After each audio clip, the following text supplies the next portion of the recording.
Hello and welcome to Coffee with the Cassells. This is season 2, episode 4, and then another episode of But Did You Die? And we've obviously been inviting clients on, and this week we have Aileen. Welcome to the podcast, Aileen. I'm said this every time. I've got my notes on my phone. I'm just going to put a message in here right to start with, sorry, just before Natalie gets into questions. The two girls are in. Yep, perfect. The two girls are, well, we've got the 3 kids in. Daniel's currently trying to get Karen to sleep. The 2 girls are currently cleaning the full gym for us. So they might pop in and ask what needs cleaned next. So you might find us directing them a little bit. Getting the gym cleaned while we're doing this, that's good. So, Aileen, a little bit about you. How many weeks pregnant are you? 25. 25 weeks pregnant, second baby, and big time job with Red Bull. So we'll talk a wee bit about that, about how that's how we actually met. And then someone who everybody in the fitness scene will know, because you've probably been in every single boutique private gym right across Scotland, which is amazing. So lots of insight right across the industry. But firstly, we always have been starting this little series, But Did You Die? Just trying to go back a little bit for each individual client, just to think about what was it like as a child in your house when it came to health and fitness, and can you remember like anything that stands out to you that like maybe your parents' values when it came to that, or was it just really wasn't anything? I think when I was young, I was very much like the outside child. Like my sister, I've got 2 sisters, but one's a little older. And then the other one was like TV. She liked the telly, she liked to chill. Whereas I was never in. So I was always really, really sporty and active. And I went to like running clubs and like football and everything else. But I suppose I was always just kind of like just active and healthy rather than being good at something. Obviously I did my dancing in the musical theatre, and again I was just good at it, do you know what I mean? But I was always kind of just plodded along, never nothing in crazy. I mean, I did win a race once in primary 7 but so that was honestly, and I never told anybody or anything, so it was like all the primary schools that went to like my feeder primary, I wasn't even going to that secondary school, but we all went there, and it was like a big cross country race, and I won. And then I remember going to high school, and my mum was at parents' night. She would speak to my PE teacher, like, oh yeah, because she does that running club. My PE teacher, she didn't know. She was just like, what? She does this. But I'm always just in the background, like, not up for any of this competitiveness. So if I do something like that, sometimes I do quite well, but I was just not up for competition or anything like that. And do you think that still feeds into now as an adult, or do you think that's totally changed? No, exactly the same. I think I'm so competitive that I just don't put myself in that position To that. Like when we done the Cassells games, like I thought I was going to die for about a week after it, because I was just like, I have to win this. I think that's more my attitude to life, really. Like, because of this type of job I'm in, I want to succeed and I want to win, but not on a sport level, if that makes sense. Yeah. But then I suppose I had an experience of being in London and training in musical theatre and dance, and I think that's probably put me off ever wanting to be the best. Do you know what I mean? Like, that's just not me. It's not where my like priorities lie, I'd say. Okay. And what about food, nutrition? Like, what was that like in your home as a child? And that's not to, because I know a lot of people are like, oh, I don't want to say anything that's like bad about my childhood. Oh no, I will be so open, but my mum was on every diet you could imagine, and she wouldn't mind me saying that. She was on like the Atkins, and I remember all these like Atkins bars and all that, and it was like she had her own cupboard. And actually it was being sad, like I think I was 14 when I started like being really conscious of my weight. So like I was 9 pounds 13 when I was born. I've always loved food. I've always loved like eating and stuff like that, but it was always like, Aileen, you can't eat too much of that, and you can't, that wasn't even just come from parents, that was just like in general. I was always like the tall girl in the class, like, so I was always a bit aware that I couldn't eat maybe what I thought everyone else was. And then when I was 16, I think, I went to Weight Watchers with my mum, and I think that's just been, she'll from there. So it was that like toxic diet culture right up. And I remember I got told that I was too big to get into one of the dance colleges, but I got into another one. And then I lost loads of weight that year, my first year of college. And but it was, Weight Watch was like probably, you say what you want, right? But it was a calorie deficit, so it worked. I was in a calorie deficit. And then it, it's yo, and it's about finding that balance. But I do think that culture of like, I was a teenager when like, what is that? Paris Hilton and that Nicole. Oh, You know, when it was like the Lily Butt look, Yeah. that was the era that I grew up in. Like all the magazines were how skinny can you get, and it was always commenting on people's weight. And I just remember like I loved all that, like reading the magazines and stuff. And I think that was a toxic culture. That's so bad. And then obviously when I moved down to London, you had to look a certain way. And I think that threw me off completely, because when I now look back at my photos and like I was in incredible shape, because at size 10, I was so muscular, I was so fit, but the other girls in my class were like that. Or smaller. So you were like, you didn't see how... So we would go out for dinner and I would not eat, and they would all be able to eat, and I'd be like, how can you all eat that and still look like that? But they probably hadn't eaten that day. Whereas I was like, no, I get up and have my breakfast, have my lunch, and I fuel. So I think food's always been a very toxic part of my life, and I think that's been like something I've had to really, really work through. But since becoming a mum, everything changed. Everything changed.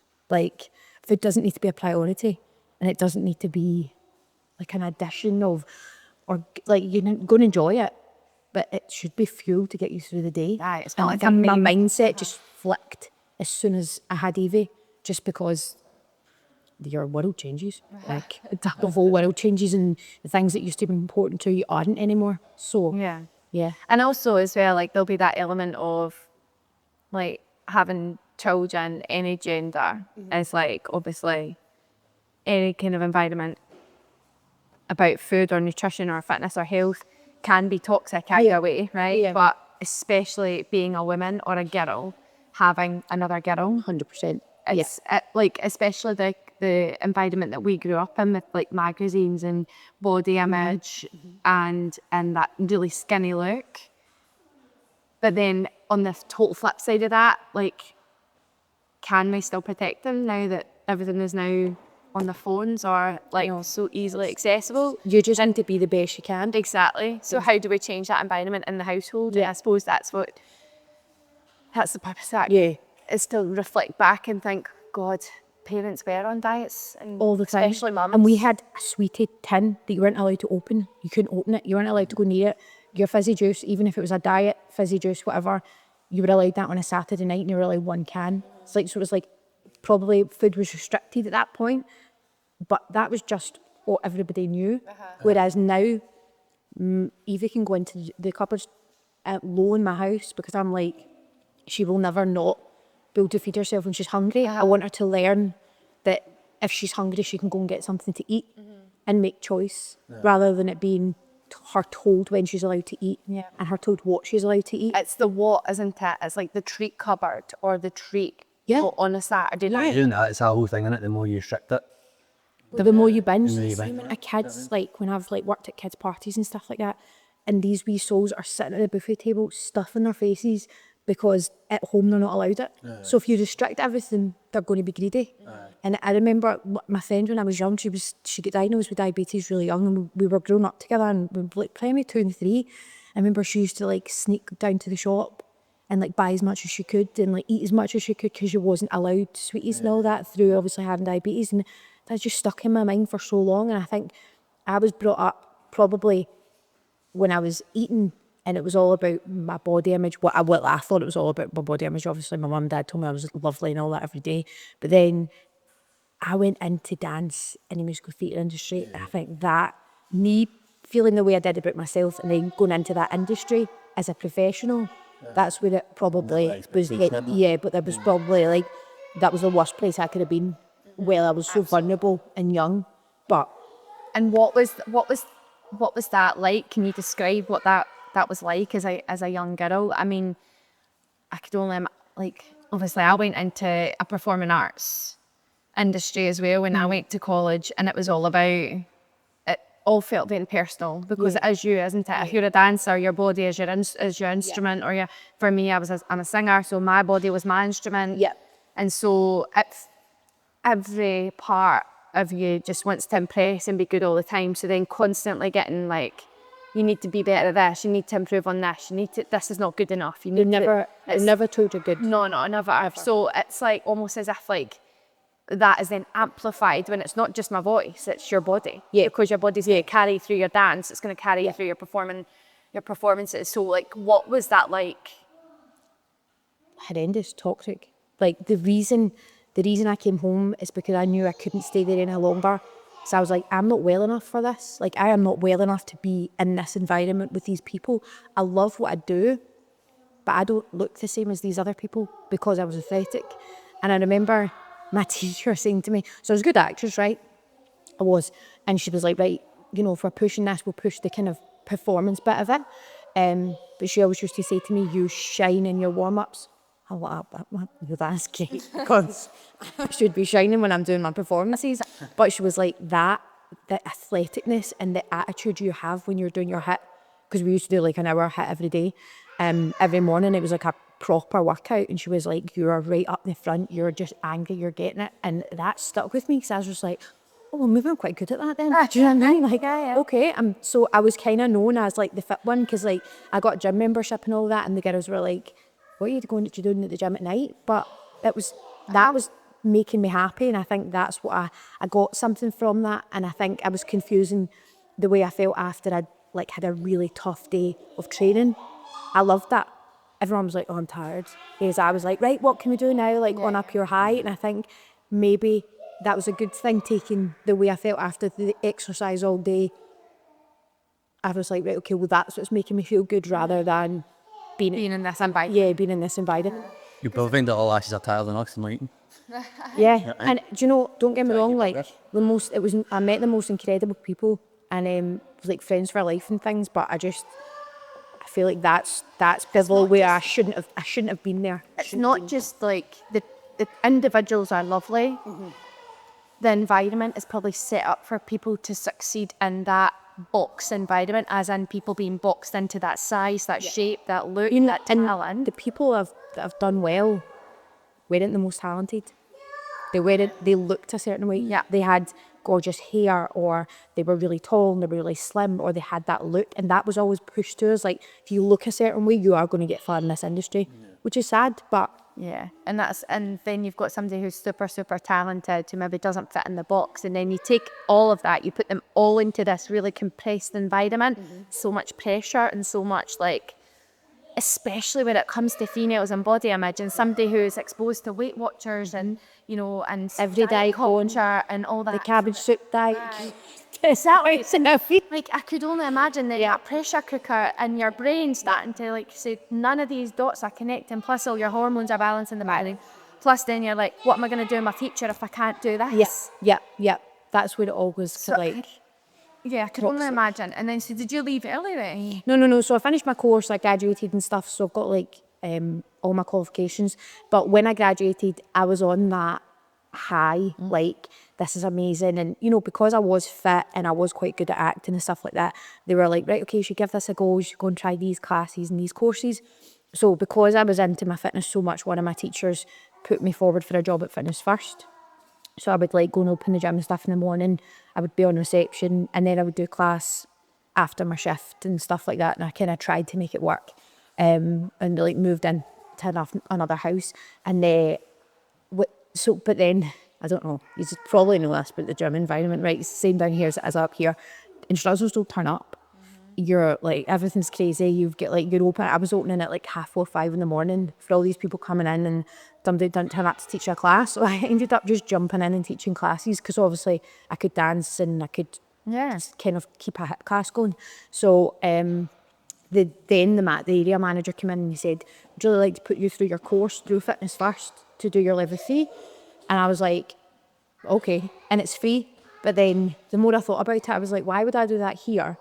Pay £600 to live in a bedroom, be away. Like, at that point I'd been married for like 2 years and I was missing home. And I was like, I could just go home and do that. So I had an interview with the training room to do my course full time. at home.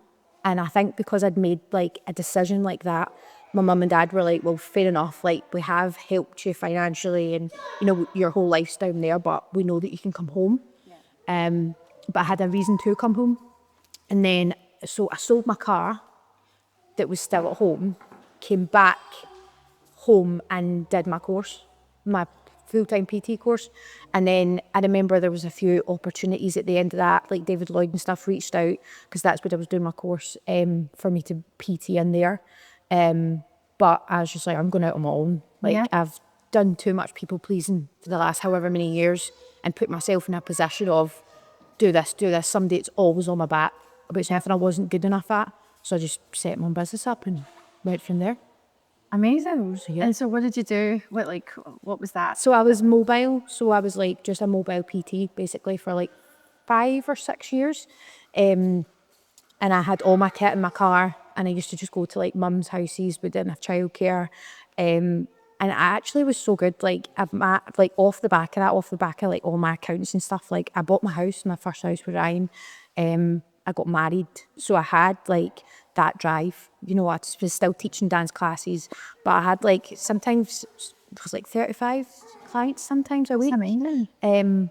But then, so I bought my house, but then becoming a mum, being self-employed, when you know you need to make it work, it doesn't always work. So I had to then get a job with Valentine's so that I could kind of have that consistent income for maternity leave, which is really sad. But I would never have given up that job that I was doing. The only thing I think maybe the more I was growing up, I was like, see all this travelling about, like from one client to the other across Glasgow, like I was everywhere. So it was a lot of travel and obviously taking a lot on, but the industry was definitely that time, there was less online coaches, there was less. Massive gap in the market, I would imagine, is travelling to somebody's house and training them off. That's why I was successful. But now I think back, I'm like, could embarrass, like, come on, you could have done, like, now the more knowledge I have about training and maybe my experience working in Valentine's, in hindsight, maybe should have done that first, and then I might not have been as, like, wobbly about the future, but I just thought, no, 32 hours. I was at 32 hours in Valentine's doing all my clients on top of that for 6 weeks. And then they were like, can you be fitness manager, basically? I mean, I interviewed for it, but... Aye, that's amazing. Well, I mean, all that determination to run... I think anybody who runs their own business, like, who then goes for a job, has got so much skill. Yeah. That you just... to make that happen. Especially, like, when was that? How long ago was that? So I think I was at Valentine's for like 6 years, so I must have only been like... So pre that would have been like, what, Facebook, early Instagram times? 2018 I got married and I started Valentine's starting in 2019. Yeah, so I think even social media then to market your business wasn't, do you know what I mean? So you were doing that all through word of mouth probably, through people you knew, through neighbours. Like, that's what a skill set. I mean, everything we do now is online, on social, so... But we didn't really have that.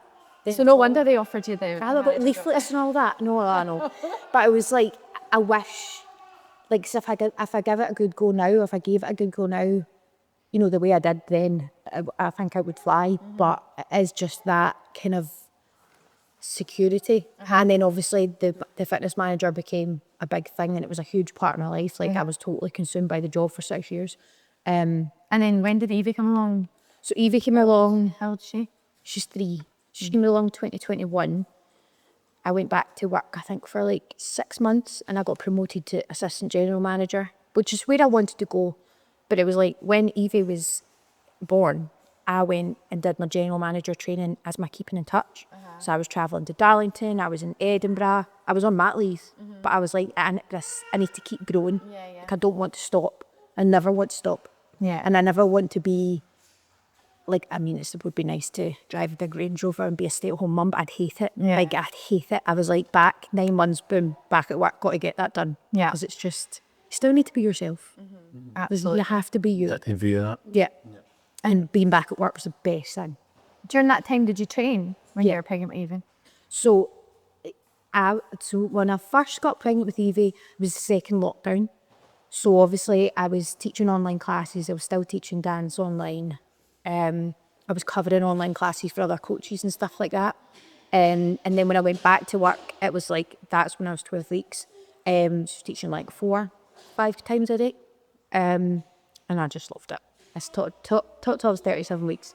The only thing I couldn't teach was aqua aerobics and spin, but only because I hadn't been teaching spin. So my body wasn't used to being on the bike. So they just said, like, let's just leave that. But like everything else, like legs, bums and turns, you know, your aerobics, all that hip circuits, yeah. Still doing that right till end.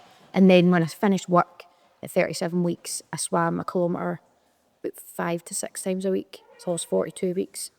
That is so inspiring. Like, amazing. Like, I think even now, like, it's only just becoming more popular on socials to see pregnant women training through their pregnancies. But actually, like, even 3 years ago, that was probably something that wasn't really heard of. Like, what was the kind of comments that you were given, like, at the time? Oh, like, even my mum was like, she was always in my classes, she's trained there still. And she used to say, like, I would be up teaching, like, flinging myself about in dance fit. And she'd be like, I'm going to watch you go into labour in front of me and all these people. Like, the waters are going to break. Like, I think everyone just used to go, my God, like, are you okay? Do you need anything? And it was like, aye. And I'm like, I do this every day. Like, this is my job. I'm fine. But it is that. You shouldn't be doing that. No. Oh, God, you need to relax now. Do what? Do you know what I mean? Like, what do you want me to do? Relax? Put my feet up. Uh-huh. Not stand that in. No, don't go up the stairs. No, it's, yeah. That's what you got, isn't it? When you look around. Like, even my mom, would be like, if I said, like, do you want a coffee that, and you were like, I'll get it. My mom used to be like, you should be getting it, and she's pregnant. And like, she's pushing a fucking sled at 200 kilograms. Like, she can't even get a coffee at that canvas. I mean, I would have enjoyed it if you were probably a coffee. Ryan's very like you. He's like, people are like, oh, Aileen, you sit down so you can do it. And he's like, no, she's at the gym 6 days. That's what I am. Like, actually, Why do you need a knack if you've been at the gym doing all this class? I'm like, oh, right, fine. that's what I say. It's like, oh, you should have all the bags and that. It's like, she's carrying like 32 kilogram kettlebells and that. Like, It's like people see you as like, you've got something wrong. There's nothing wrong. It's a good thing. But people see this, there's a perspective of it. I think it's generational. It's entirely generational. I remember when I started working in Morrison's, and people, when they fell pregnant, it was like, they're not allowed to stand on steps, they're not allowed to do that HYROX assessment, they're not like, there's certain seats you had to have. Like, it was like, so, like, absolute minefield around a pregnant woman, but it was all geared around wrapping a blanket around her, wrapping bubble wrap around her, and making sure she was like protected. And actually, what it did was, for a lot of women, it made them go, Yeah. But they don't need protected. Your baby is protected. Yeah. And your baby's very well protected in there. So if you just look at the signs, there's nothing. You are protecting that baby. Your body's built for it. Natalie's been pregnant 3 times. As a guy needs protected men legion. I mean, I'm all down. I agree with that. From my standpoint, it's me that needed fucking the protection. Natalie. it's so deep. But then I feel like, and the experience I've had before was, it's like you're wrapped in cotton wool when you're pregnant, and then the baby comes out and they just get you to fuck, and they just want the baby, and they don't care about the state you're in and the absolute mess you've been left with emotionally, physically, everything. But it's like you're treated so well in pregnancy, but as soon as that baby comes out, you're just like put to the back. Aye. No wonder I've had 3, because I just want to get there to eat. Give me the guess. Exactly. Well done, Mary. So what do we have a cup of tea? And then I've come home with, well, you can chuck that away. Yeah. You know, right? Yeah, no, I'm exactly. No, I think that's good for us. Like, that's so good for us. I think that's the thing. And then, like, so touching on that, then postnatal, what did that look like for you? Because obviously you said you went back to work and you were desperate to get back to work, and I know that feeling. I absolutely know that feeling. But what did that? Postnatal was a disaster. So I had a really traumatic labour, and I've been diagnosed now with PTSD, but at the time they didn't know what it was, and I had severe postnatal depression, and I had this usual Aileen, I'm fine, I'm rocking this, I'm putting my makeup on every day. I don't wear makeup every day. So why I was walking about thinking that I had to look a certain way, like all these little things that I was doing and picking up, and I didn't cope well with anything, and I had no boundaries for anyone around me. So I was just like, I just felt like I was drowning and I couldn't breathe. When I was talking to the doctor about it and stuff like that, that's what I said. I said, I feel like I'm underwater and I can't breathe, I can't get out. That's just how it felt. And I think I went to body attack. 4 weeks postpartum. And everyone was like, fuck are you doing body attack for? And I'm Especially just like, after a traumatic birth. yeah. Yeah. And that was me at body attack 4 weeks later. But yeah, I just got straight back to training. And I think it was see that first run. See when you don't feel like you're about to give birth and you can just run. It's just the best. But I think that kind of saved me after I had her, just getting back into something for myself. And we didn't have any issues with feeding. Like I breastfed exclusively, but she wouldn't take a bottle, she wouldn't take a dummy. So I would be like going to fitness classes, like stressed because I knew that I had literally, like she could be screaming the whole time. Yeah.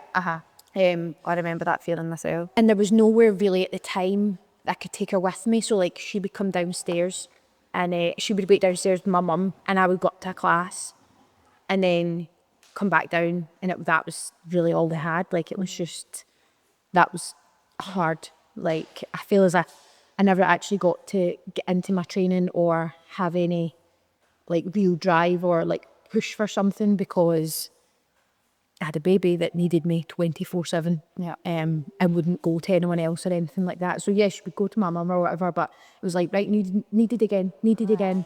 So I think, yeah, I did get myself back into it and I just threw in myself into anything I could at the time, but it wasn't done properly.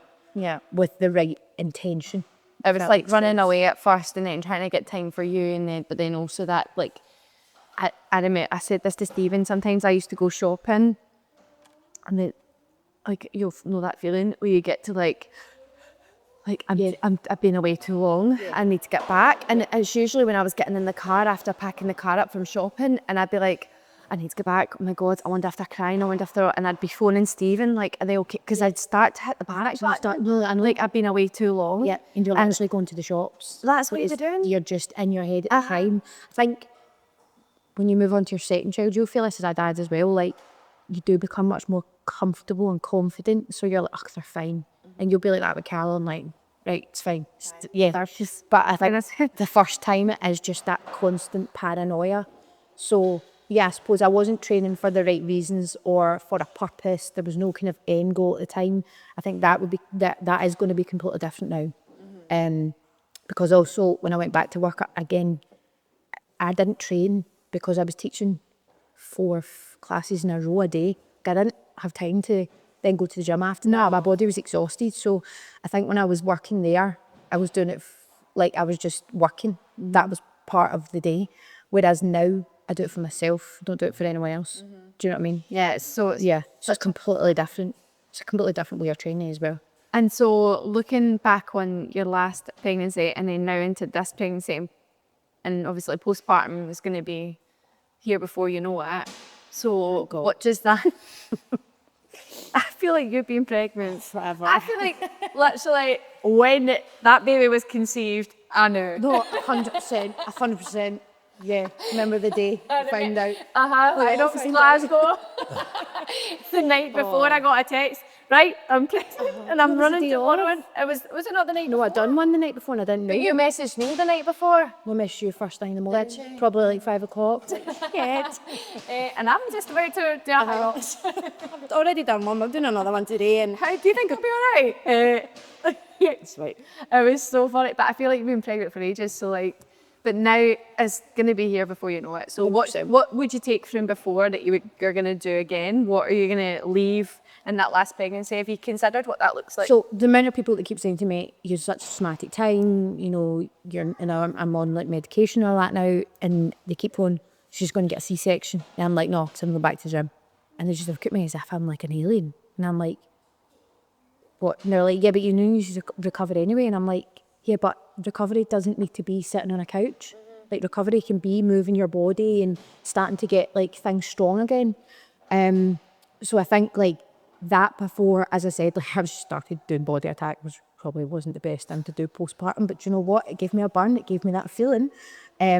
So then I think this time I don't want a C-section. I want to just get the baby out. There's no reason for me to do it and get back to some form of training. But this time it's for me. It's not because it's my job. Like, yeah, it's my job, Have you time in it? but it's me time. I suppose. And I always said this. I was like, I'm not ever having another child ever in my life because I can't do it. And I started in here, and like you had Callan in the carrier car, she's in a car. I was like, oh, if a few people had babies, and I was like, my God, I'm gonna have somewhere I can go. Like the time before, I was so lonely. I was on my own all the time. I didn't really have anywhere to go, and I was just like, oh, maybe I can like have the family I want, the life I want, and have somewhere to go, even just once a day to have like human contact, but then still be able to go to the gym without having to think about bringing a baby. Does that make sense? So it's like, now I just know that I'm going to have something that I can do every day for myself that I can just fit in if and when. Do you know what I mean? I think before I never had that. There was probably a lot less than there is now. I mean, I know there is loads and loads of gyms that do let kids go to them. Yeah. But they don't.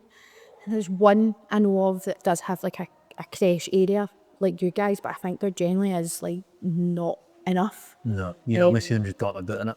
When Yeah. it's trained, you just sit inside it. No. And that's fine. Yeah. I mean, I know that sometimes Evie won't stay in there, but I do think that there needs to be that separation too, so that the people that don't have kids or maybe haven't brought their kids that day have that space. So that was like us in your head. We always said that we'd let kids in. Yeah. Even like in your head, you'd have people on the skis or whatever.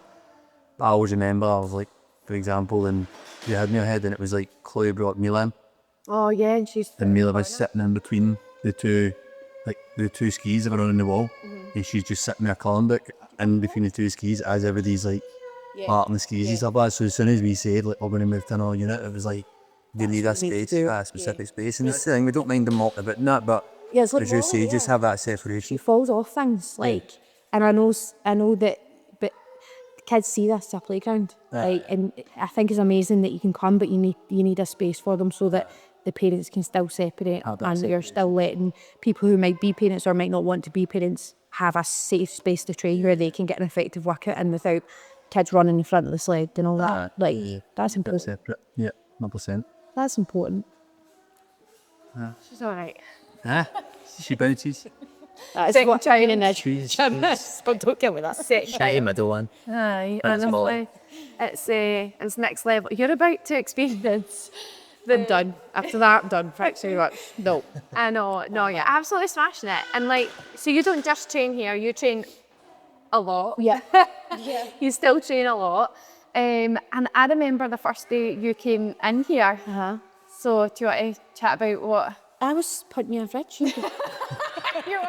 But to be fair, I'd followed you guys for so long because you were in your head, and then I was living in Gutharmlock, and I didn't know whether, like, I think just because I was working in Valentine's, it was just never, like, I never had time to do any more training or anything like that.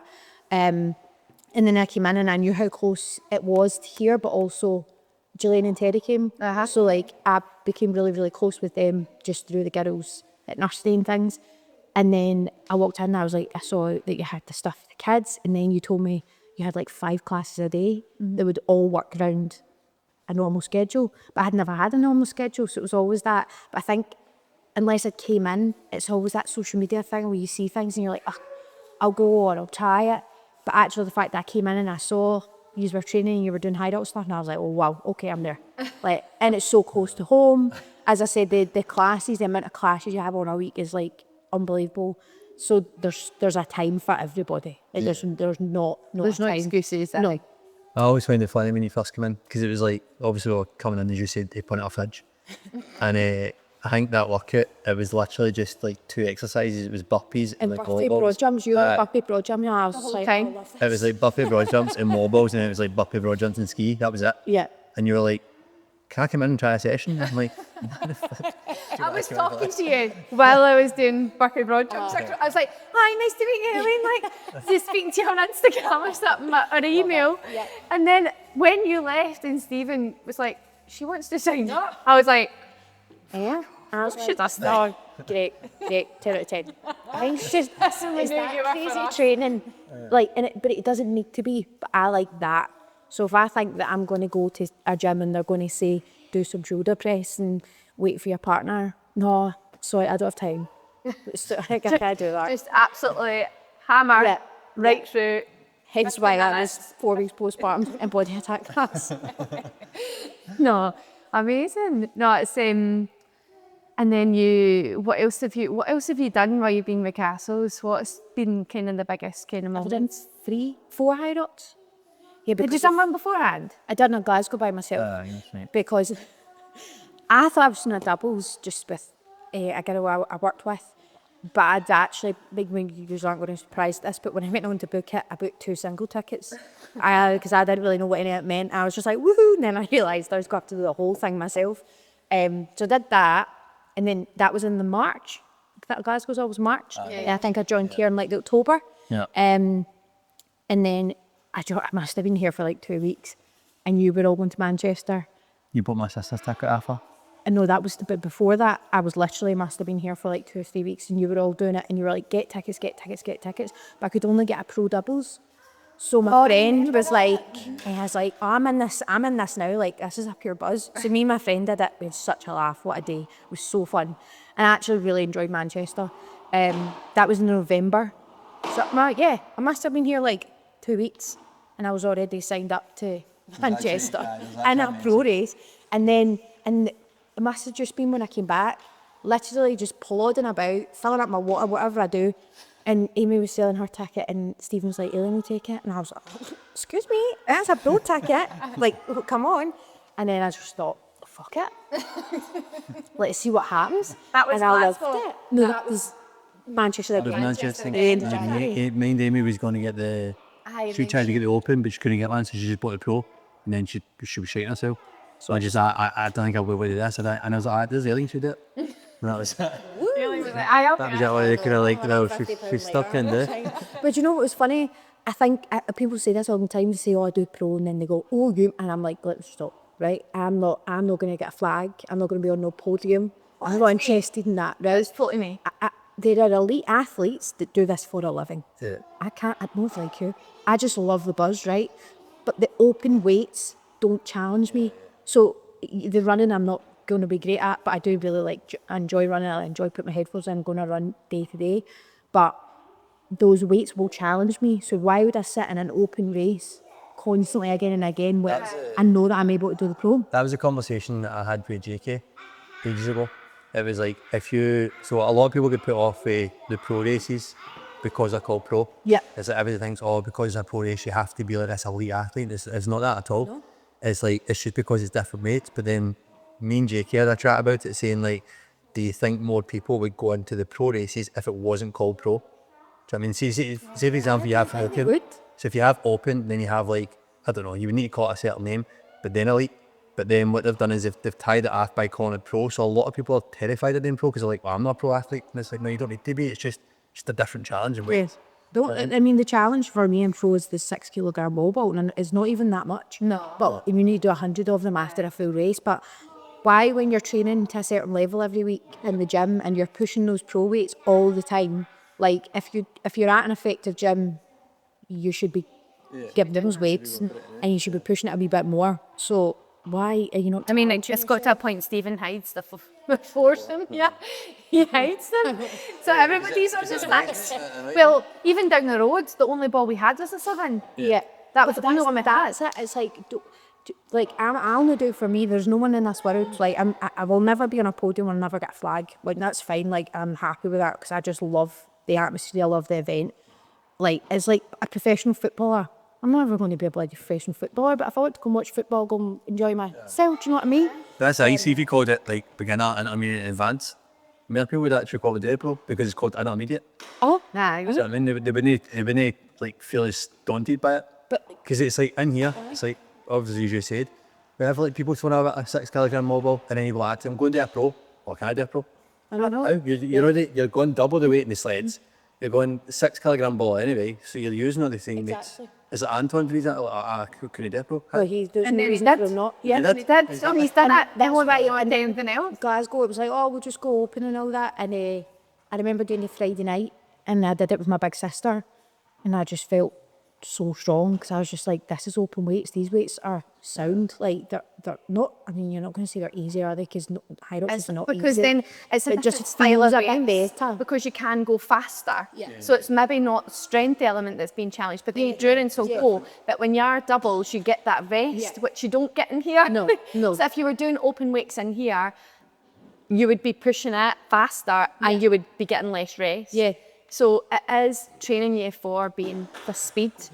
And you know what's funny? Because when I was on holiday, I went to like a HYROX training facility, gym, and it was amazing. But the class before was CrossFit. So see when I walked in, it was like all these pure, beautiful, long-legged queens and all that. The guests were all ready, and I was like, oh, great, what have I done? Just stand here with my big paper tummy out. But then the sleds were like the main part of the class, and I was flying up and down with the sleds, having a great time. They were like, these are really hard. And I was just like, these people are, it was really light sleds. So I was like, I think just all the weighty stuff, the devil's press, the like snatches, they were all kind of struggling.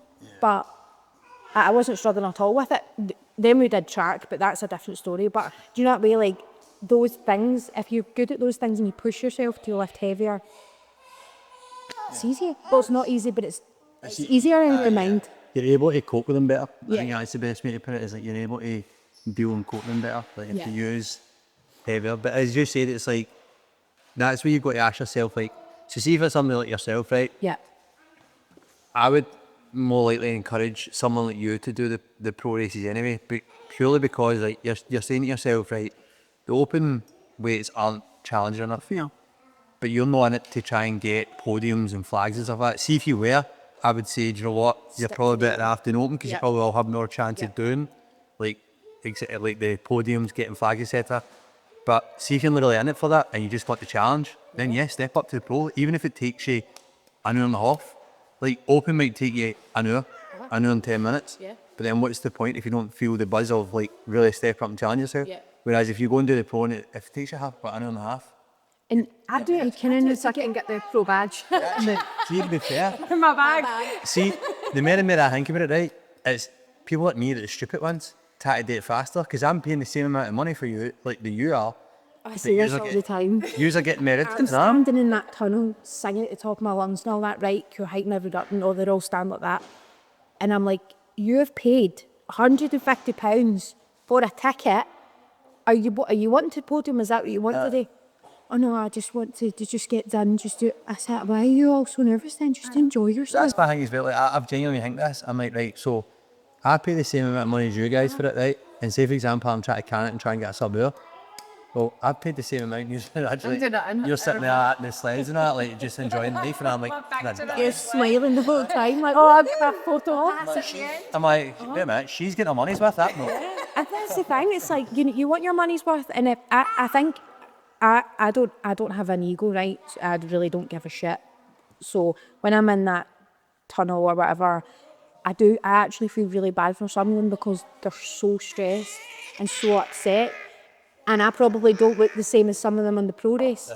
But then I came first in the sled in Manchester. Like one of the lassies, she's just came like, what, I don't know, in the World Championships in the elite. And I was swinging the sled about like it was, do you know what I mean? But I'm just here for a good time. But I don't, so people like, oh, hard doing the pro, voodoo she is. Like, she's not good enough, but who cares? No. It's good enough for me. No, exactly. Like, it's going to challenge me, so why would I even... And I was thinking, Glasgow would probably be my first thing, like, to work towards, like, 4 months postpartum. But why would I do the open? Do you know what I mean? I know. Let's just go in with the pro and see what happens. See how it goes. Yeah. Well, then get the height girl in the tunnel anyway. But what? So because you need to walk. Aye. Well, who's that affect? I know. I remember saying that on our first HYROX, actually, me and Nicole, because Nicole had a really bad cramp. And she was like, oh, I don't want to stop. I don't want to let you down. And I was like, mate, we'll walk for like 20 seconds. It's nothing. Exactly. I mean, and then you can finish the full race. 100%.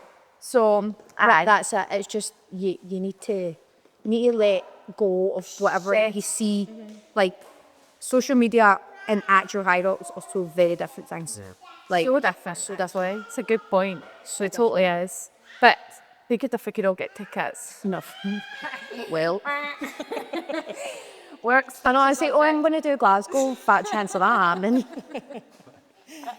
I'll be sitting here and I'll be flying to bloody New York with my 4-month-old baby. And like, just so we get the HYROX. It's not just 150. I know. It's 150 Oh. grand. aye, right, one. Look. Look at him, he's all you. Oh, look at him. He lives it. No, absolutely smashed. That was amazing, that chat, by the way. Fucking Good fun. even after a very long day, Yep. we're shattered. How are you feeling over there? All right, considering I've got 2 hours in the ski to go, but Oh. all right. See, I just salute people like that. I just think you're fucking amazing. Stupid. You, me, want everything you're saying, I'm just like, that's me. That's me entirely. Like, Yeah. I don't do it for the podium. I don't do it for, like, I do it to better my time every single time. I want to improve my running. You look at your breakdown, you're like, that'll be good, that'll be I good. love watching it. Like, see the elite races, like, see when Stephen races, like, when we're all on Instagram trying to keep you updated and all that, like, I get such a buzz from that. I get such a buzz from seeing people doing well. Like, when the Elite 15 race, like, obviously when it came to Glasgow, like, Kieran Halliday and stuff, and Jake Dearden, like, the Red Bull, Jake's Red Bull athlete, Lucy Proctor's Red Bull athlete. So, like, I had people that I really wanted to see do well. It's like when you're watching a football team, I think HYROX, that should be talked about more. Like, our group chat's always going off when there's like a big race, and you're all watching each other and stuff like that. But you actually want to watch the elite races. You want to see these people that are like world champions. Like, I was gutted when they didn't film all you guys as well, because I just think like the level, the fitness in the sport was so exciting and so cool. And Just the money though in it. It's like to actually imagine trying to film every single category. that's true. And Nuts, man. You would need so many. I think it'd actually take up the biggest majority of the actual race form. The people that do really well and do have like a big Instagram following, and they're training for like 3-4 hours a day and stuff like that, they're full-time athletes. So you need to watch them on Instagram as you're watching a full athlete, and that's what they do for their job, and they love it and they're passionate. A lot of them are PTs and they're very good at what they do. But don't compare yourself to them, No, because and they that's are in all a about- full do it different myself, you know. category. I mean, I've got my videography skills, I mean, my Facebook. the athlete has to deal with that. Fucking try to do a podcast, you rip my beard out. Oh yeah. But you show the balance between, well, so the many, There's the that's the other thing. How many athletes do you know in HYROX? Like the likes, like Lauren Weeks has a child. She didn't stop training because she was pregnant. No, she was my biggest inspiration. She- My biggest inspiration, because when I found out I was pregnant with the wee man, Yeah. I had already signed up for 2 HYROX's pro doubles, and I was like, Yeah, what was your first one? Was it on Glasgow or something? So the reason I'm doing the hybrid games is because I have the same midwife as you, and she was like, well, Natalie done it, so come on." everybody's telling me they've got the same midwife as me, and every time, because the amount of pregnant women in this gym right now is just next something in level. the water. I mean, you walked in and then you said, "Oh, I can have a baby." So did everybody else. I mean, what a great business model that is, isn't it? Everybody's going off on maternity leave. But then you get the postpartum. Oh, aye. That's the plan. But it's the same thing. I get a message from another pregnant woman saying, "Oh, my midwife said, oh, well, if she could do it, you can do it as well." I follow her on Instagram. Like, wait. So we'll be like, what? I think I'll be 31 Yeah. weeks. Is that for hybrid? Yeah. And then that'll be your last event until... Yeah. I need to be. There's being realistic, and then there's like, right, Aileen, like you just don't need to do a race, because the gauntlet was fun. It was a good time. It was so Going fun. over the things with the bumps. See, if someone could put that on YouTube, I would be viral. I would be viral. Going over those, what were they called? Hurdles. Oh, that was fun. Yeah. I don't know how you did that. And neither did I. With My a leg. hug. Oh. I mean, because I hugged the thing and I just went, So I had to do it so that I wasn't putting my stomach on. aye. But and then like just everyone, oh my God, why are you doing that pregnant? Why not? I know. So I'm not changing anything about my body. No. I'd be doing my body a disservice if I didn't keep training. I totally agree. I should not be sitting on the couch Totally agree. eating crap. For what reason? Because you become what you do. And So why would that take perfection. all the effort and stuff that I put into my training and the way I feel, just stop that, made my mental health go to the ground, and then I'd have a year of grafting before I could feel good against them. I like yourself. I think Aye, it's just got that. the science and the information out there is just not enough yet. No. Still not enough for I women. know, it's great to see that it's all starting to come out a bit more. And actually, it's people documenting their own experience more than anything else. But actually, it does give you a better birth. I know that yours was traumatic, but like probably different circumstances. But I just continuously think about the cave women. I'm like, if I was a cave woman and I had other children at home and I had things to do, and for myself, and I'm pregnant, I would have still had to run out the house. I still would have had to climb a tree. I still would have had to hunt down a pig and kill it.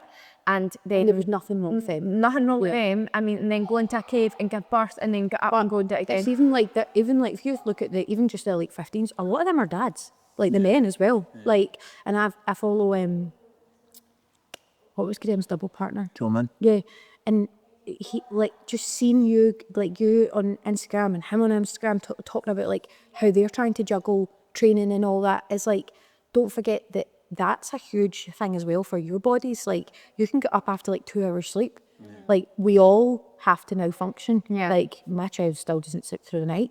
She doesn't sleep badly, but she's still not through the night, and you still just need to get up and go. But the training a fatigued body is not. It's not the end. It actually re-energises me. I actually operate way better on less sleep, but if I train, I'm so much more optimised. I feel lost today because I've had extra hours in bed, whereas if I just woke up at 4. Just got up and done it. It is mad, isn't it? Yeah. Like we're designed to function, Exactly. to make it happen, and it's our mindset that drive everything. But it's your podcast name, but did you die? Thanks. You're the first person that's taken this full circle because did you die? No, we didn't die. Not yet. No. And you're fine. You know, like as I said, probably the first time I've ever taken a full week off training, and I knew something wasn't right with my body. But did I die? Am I going to die next week? No. I'm going to take my iron tablets. Same Wednesday. Alive. Don't say that. Alive and kicking. Is it you? Yeah. Oh. I've picked him and all. You see that cancellation going right quick. No, I'm back. I've got my medicine now, it's fine. I know, no, that's good. But yeah, I think it's just need to change the attitude of sitting and eating more. Don't even get me started on that. What? The eating for two. Oh yeah, I love it. rubbish. I know. For 2. Oh, awful. Honestly, that used to kill me all the time. Oh, like just have a wee extra bit of cake because you're eating for No. Your body's still just going to store it as fat. The science and the placenta and everything you give it doesn't need it. It doesn't need it at all. And actually, most of us are probably storing too much fat stores, which fat is energy. Fat is not bad, but we are storing we need to use extra them. fat stores. So we'll use that first and then go for it. It's the same with when you're breastfeeding. It's the same with like when you're pregnant. If you have excess fat, you will never run out of energy. No. But if you're supposed to eat a little bit more, you're not supposed to eat a little bit more until you're in your third trimester. Aye. So by the time you get to third trimester, that extra 200 calories, which is like, what, a protein bar? Aye. A big bit of fruit. That's it, you know? But people just think you should be eating more. Hope you're eating enough to do all that training again. But this is the thing, right? And it's the same with menopause, right? What usually happens is when you have like fatigue, when you're fatigued or tired, especially when you're pregnant, you're using a lot more energy in terms of like because your physical, body's using more internally energy. it's doing something a bit more, 200 calories more energy it's burning, that's it. But then because you feel extra tired, you sit down more, so your steps are less. So actually your requirement to use energy is less. Exactly. So you need less energy in because you're not doing as much movement. But then you take your extra 200 calories plus the extra calories that you're already eating, minus all the extra activity that you used to do that you're not doing because you're feeling tired, then your calorie surplus just gets bigger and bigger and bigger. And it's all sugar and saturated fat, and what's that actually doing to your body and your babies? Exactly. So let's be kinder to ourselves, let's fuel better, let's eat more colourful diets, and let's not use that as an excuse to just go absolutely fucking wild. That's what's making you feel worse than pregnancy. You're feeling sluggish because because you're eating. 100%. It's amazing. Thank you so much. Sure would. And Stephen can come and join us for the exit.